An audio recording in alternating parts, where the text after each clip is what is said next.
Shalom Jemaat Tuhan, selamat datang kembali dalam program kita Selah, di mana saat ini kita mengambil waktu sejenak untuk mendengarkan firman Tuhan dan menantikan apa yang Tuhan inginkan dalam kehidupan kita. Mari kita mulai dengan berdoa dan memuji Tuhan bersama-sama. Mari kita berdoa. Bapa, kami bersyukur untuk hari ini, untuk saat ini, di tengah-tengah kesibukan kami dapat datang kembali untuk bertemu dengan Engkau, untuk mendengarkan firman-Mu, dan mengetahui Tuhan apa yang Engkau inginkan dalam kehidupan kami. Biar di waktu-waktu ini Engkau sendiri yang berbicara, dan biar kami boleh merasakan hadirat-Mu Tuhan dimanapun kami berada Tuhan. Terima kasih Tuhan untuk kebaikan-Mu, hanya di dalam nama Tuhan Yesus kami berdoa. Amin. Ya, mari kita bersukacita dalam Tuhan. Yeah.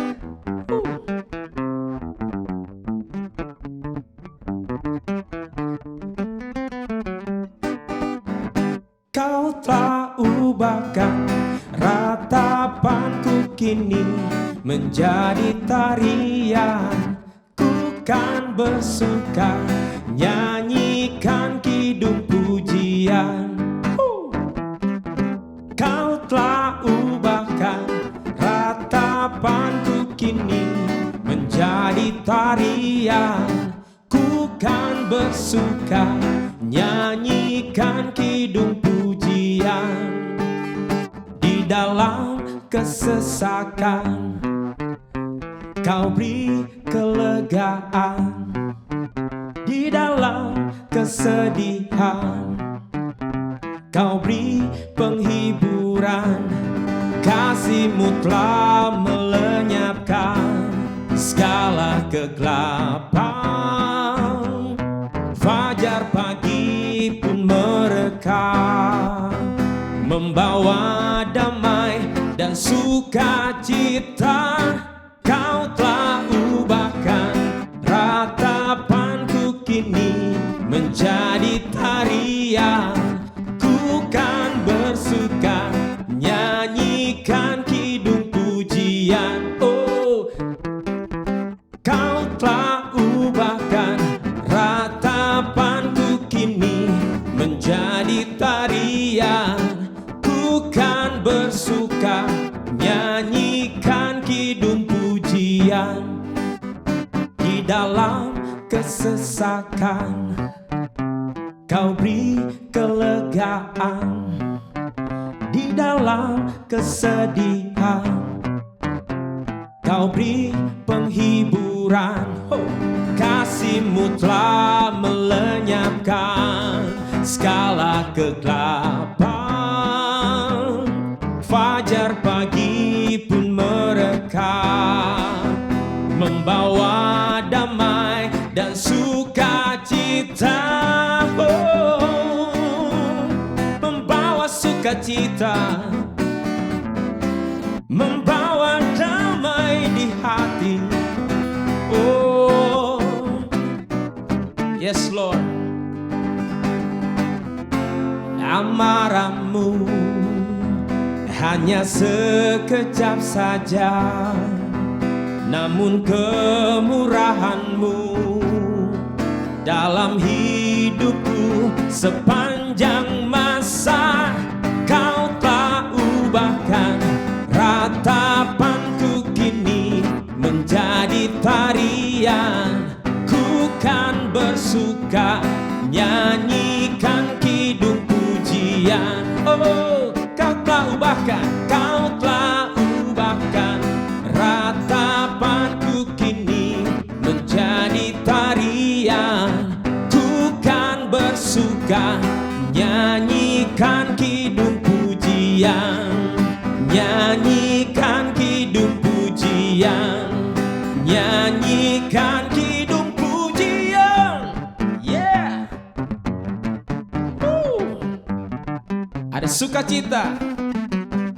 Yeah. Haleluya. Jemaat yang dikasihi Tuhan, saat ini kita akan merenungkan bersama dari firman Tuhan yang terambil dari Yohanes 6 ayat 60 sampai 71. Mari kita baca. Murid-murid yang mengundurkan diri di Galilea. Sesudah mendengar semuanya itu, banyak dari murid-murid Yesus yang berkata, "Perkataan ini keras, siapakah yang sanggup mendengarkannya?" Yesus yang di dalam hatinya tahu bahwa murid-muridnya bersungut-sungut tentang hal itu, berkata kepada mereka, "Apakah perkataan itu mengguncangkan kamu? Bagaimana jika kamu melihat Anak Manusia naik ke tempat di mana ia sebelumnya berada? Rohlah yang memberi hidup. Daging sama sekali tidak berguna. Perkataan-perkataan yang kukatakan kepadamu adalah roh dan hidup. Namun di antaramu ada yang tidak percaya." Sebab Yesus tahu dari semula siapa yang tidak percaya dan siapa yang akan menyerahkan dia. Lalu ia berkata, "Sebab itu telah kukatakan kepadamu, tidak ada seorang pun dapat datang kepadaku kalau tidak dikaruniakan Bapa kepadanya." Mulai saat itu banyak muridnya mengundurkan diri dan tidak lagi mengikuti dia. Di ayat 67, lalu kata Yesus kepada ke-12 muridnya, "Apakah kamu mau pergi juga?"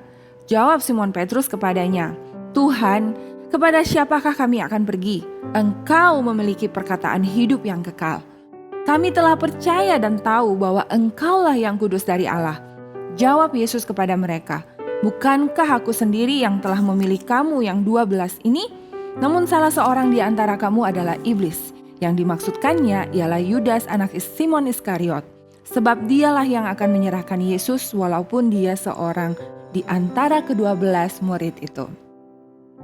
Saudara, ketika membaca ini kembali, saya mengingat ada sebuah kejadian di beberapa waktu ini, dalam sebulan terakhir ini, di mana beberapa anak-anak muda yang berjemaat di tempat kita di Every Nation Surabaya ini, mereka bersama-sama beberapa anak ini mereka berada di sebuah sekolah Kristen. Dan mereka memiliki kerinduan agar di sekolah mereka akan ada life group, akan ada komunitas di mana mereka bisa saling mendoakan, mendukung dan berdoa bagi sekolah mereka. Dan tentunya hal ini tidak mudah untuk langsung dilakukan karena mereka punya banyak kesibukan di sekolah. Kadang tempat juga menjadi salah satu hal yang sulit untuk ditemukan sehingga untuk saat ini mereka masih belum dapat melakukan life group.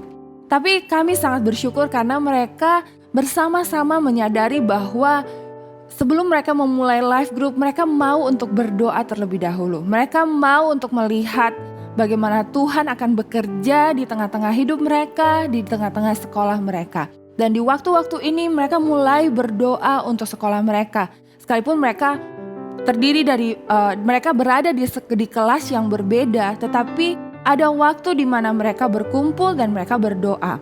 Ini adalah sekolah Kristen, saudara, dan mungkin kita berpikir, ya seharusnya itu sudah pasti terjadi dan sudah seharusnya itu mudah untuk dilakukan. Tapi mereka datang dan mereka berkata bahwa ternyata itu tidak semudah yang mereka pikirkan. Justru dalam mengikuti Tuhan, tantangan yang mereka alami adalah justru berasal dari lingkungan Kristen itu sendiri. Saya tidak mengatakan bahwa sekolah Kristen ini buruk dan sebagainya, tetapi mereka mengatakan bahwa ketika mereka berdoa, ada teman-teman mereka yang mengatakan bahwa mereka ini seperti akan membuat sekte.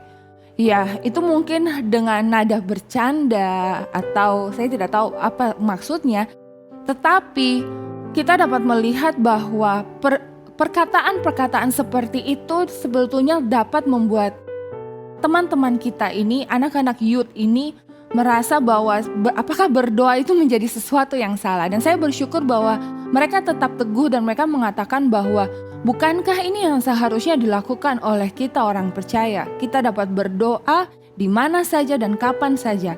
Dan mereka tahu bahwa ketika mereka ada di satu tempat, itu adalah supaya mereka menjadi berkat di tempat tersebut.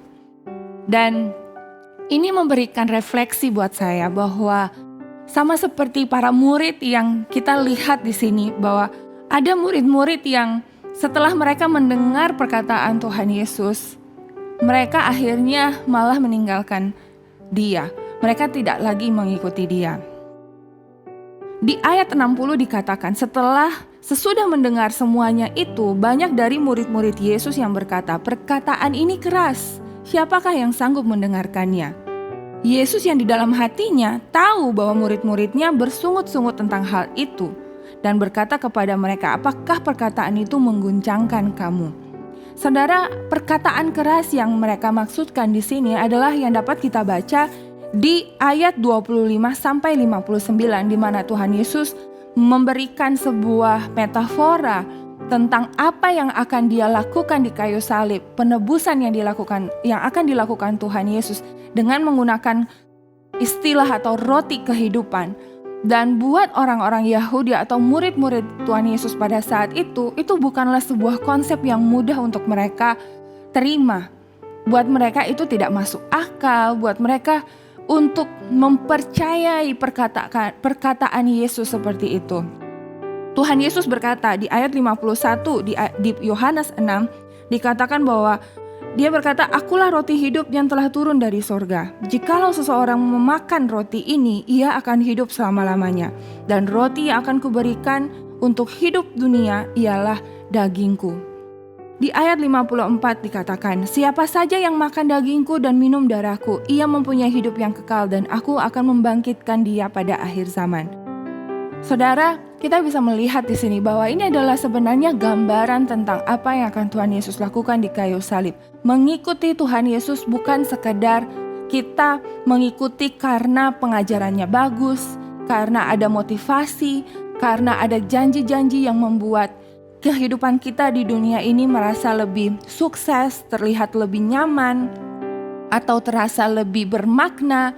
Tetapi mengikuti Tuhan Yesus karena kita tahu bahwa Dia adalah juru selamat kita.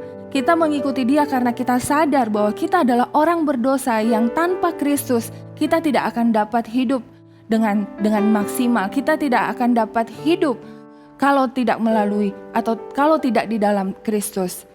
Dan saudara, kita sering juga melihat di zaman ini, sekalipun kita banyak di dalam komunitas orang percaya, di tengah-tengah orang yang berkata bahwa saya adalah pengikut Kristus, tapi belum tentu mereka yang mengatakan bahwa mereka adalah orang yang mengikuti Kristus benar-benar sedang mempercayai bahwa Yesus adalah juru selamat dalam kehidupan mereka. Belum tentu mereka benar-benar yakin dan percaya pada kuasa Injil, pada apa yang Tuhan Yesus lakukan di kayu salib untuk mereka. Bagi dunia, Injil sepertinya adalah kebodohan. Tetapi bagi kita orang-orang percaya yang benar-benar yakin bahwa keselamatan kita hanya di dalam Kristus, itu bukanlah sebuah kebodohan, tapi adalah sebuah kekuatan untuk kita. Dan saudara, untuk mempercayai atau makan roti kehidupan ini, ya, kita bisa dapat menggambarkan bahwa kalau kita mau makan sesuatu, memakan makanan, kita pasti punya perasaan, kita mau percaya, kita percaya bahwa makanan itu tuh aman buat kita pastinya kan. Kita makan dan kita tahu bahwa makanan ini aman buat kita, sehat buat kita, maka kita makan. Ketika Tuhan Yesus mengatakan bahwa siapa yang makan dagingku dan minum darahku, ia akan memiliki hidup kekal. Itu berbicara tentang sebuah keadaan di mana kita benar-benar percaya kepada Tuhan. Dan sayangnya di tengah-tengah kehidupan kita sebagai orang percaya, di tengah-tengah komunitas kita, justru orang-orang yang mengatakan bahwa mereka adalah orang-orang percaya, orang-orang yang mengikuti Tuhan Yesus, belum tentu adalah mereka yang benar-benar mempercayai Dia sebagai juru selamat kita. Dan orang-orang inilah yang akhirnya mereka pergi atau mereka tidak lagi mengikuti Tuhan. Mungkin mereka masih melihat dari jauh, mereka masih mendengar tentang Yesus, atau mereka masih berbicara tentang Yesus. Tapi apakah mereka benar-benar mengikuti Dia? Apakah mereka benar-benar yakin akan pribadi Kristus? Itu pun menjadi pertanyaan untuk kita semua, saudara. Dan saya ingin melanjutkan di mana ketika Petrus mengatakan bahwa Tuhan, kepada siapakah kami akan pergi? Engkau memiliki perkataan hidup yang kekal. Mari kita juga mau belajar seperti Petrus, di mana Petrus dia akhirnya mengakui bahwa Yesus adalah Tuhan dan dia benar-benar sadar bahwa perkataan Yesus adalah perkataan hidup yang kekal. Pada saat kita melihat bahwa di tengah-tengah hidup kita ada banyak sekali pandangan-pandangan, ajaran-ajaran, bahkan di ajaran-ajaran di tengah-tengah orang yang katanya orang percaya, seringkali bukanlah pengajaran-pengajaran yang berasal atau bersumber pada perkataan Kristus. Mungkin terlihat mengikuti Kristus, tapi sebenarnya mungkin yang diajarkan adalah hal-hal yang berupa hanya motivasi atau pengajaran-pengajaran yang untuk memanjakan telinga kita. Tapi di sini kita bisa melihat bahwa Tuhan ingin agar waktu kita mengikuti Dia sekalipun waktu kita merasa sulit untuk kita memahami perintahnya atau memahami Dia secara utuh. Atau mungkin pada saat orang lain meninggalkan Dia, termasuk itu adalah orang-orang di dalam yang kita kenal, orang-orang yang kita lihat bahwa kita mungkin dulu kita mengikuti Yesus karena orang tersebut. Tetapi kita mau bahwa yang membuat kita tetap mengikuti Kristus bukan karena orang dan bukan karena kita tidak paham, tetapi karena kita tahu bahwa kita percaya bahwa di dalam Kristus ada perkataan hidup yang kekal, dan karena itu kita tidak akan berhenti mengikuti Dia.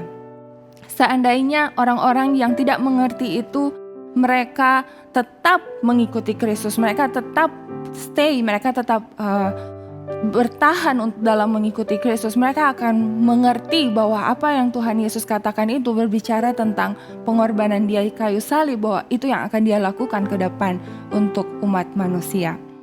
Jadi mari saudara, sebagai orang-orang yang mengikuti Tuhan, di zaman ini bukanlah zaman yang mudah tentunya, ada banyak tantangan. Mungkin buat kita dulu sebagai orang-orang dewasa saat ini, kita mengatakan bahwa ya mengikuti Tuhan itu begitu sulit ketika orang-orang di sekitar kita menunjukkan benar-benar bahwa mereka bertentangan dengan Tuhan, dan kita bisa mengatakan bahwa kita mau tetap mengikuti Tuhan.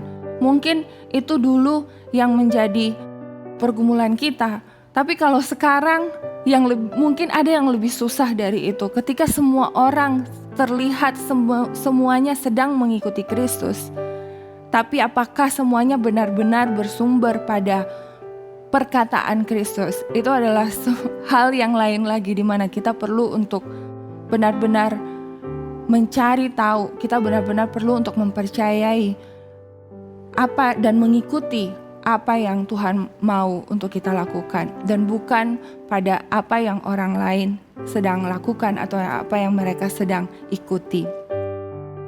Mari kita semua di waktu-waktu ini kita benar-benar menantikan, kita benar-benar meminta agar Tuhan yang terus menguatkan kita, menolong kita untuk kita bertumbuh di dalam firman Tuhan. Karena firman Tuhan itulah yang memberi kekuatan dan kehidupan untuk kita. Di saat ada banyak pengajaran yang sepertinya benar, sepertinya baik, tapi belum tentu benar, mari kita tetap mencari Tuhan, karena Dia adalah kebenaran dan kehidupan untuk hidup kita. Mari kita berdoa. Kami bersyukur Tuhan untuk firman-Mu Tuhan, dan kami tahu bahwa sekalipun di tengah-tengah kehidupan kami ada banyak pengajaran-pengajaran, ada banyak hal-hal Tuhan di sekitar kami sebagai orang percaya. Mungkin kedengarannya itu baik, mungkin kedengarannya itu masuk akal, mungkin kedengarannya itu menjanjikan. Tapi biarlah Tuhan, kami boleh sebagai umat-Mu Tuhan, kami mau Tuhan untuk mengikuti apa yang benar-benar Engkau katakan Tuhan, mengikuti Engkau Tuhan, mengikuti pribadi-Mu Tuhan, karena Engkaulah yang memiliki perkataan hidup yang kekal itu Tuhan. Biarlah Tuhan dalam kehidupan kami boleh terus Tuhan mengikuti Engkau dengan segenap hidup kami, dan mempercayai Tuhan Engkau Tuhan. Sekalipun orang-orang di sekitar kami, mereka meninggalkan Engkau atau mereka tidak lagi melakukan apa yang Engkau kehendaki Tuhan, tapi biarlah kami boleh tetap dikuatkan untuk mengikuti Engkau Tuhan. Terima kasih Tuhan untuk kasih setia-Mu dalam kehidupan kami, karena Engkau adalah roti kehidupan itu Tuhan. Engkau adalah penyelamat kami Tuhan. Hanya di dalam Engkau-lah Tuhan segala yang kami perlukan Tuhan, segala yang kami butuhkan Tuhan. Hanya di dalam Engkau-lah Tuhan keselamatan kami. Terima kasih Tuhan, karena Engkau adalah Allah dan pribadi yang layak untuk kami ikuti. Di dalam nama Tuhan Yesus kami berdoa. Amin.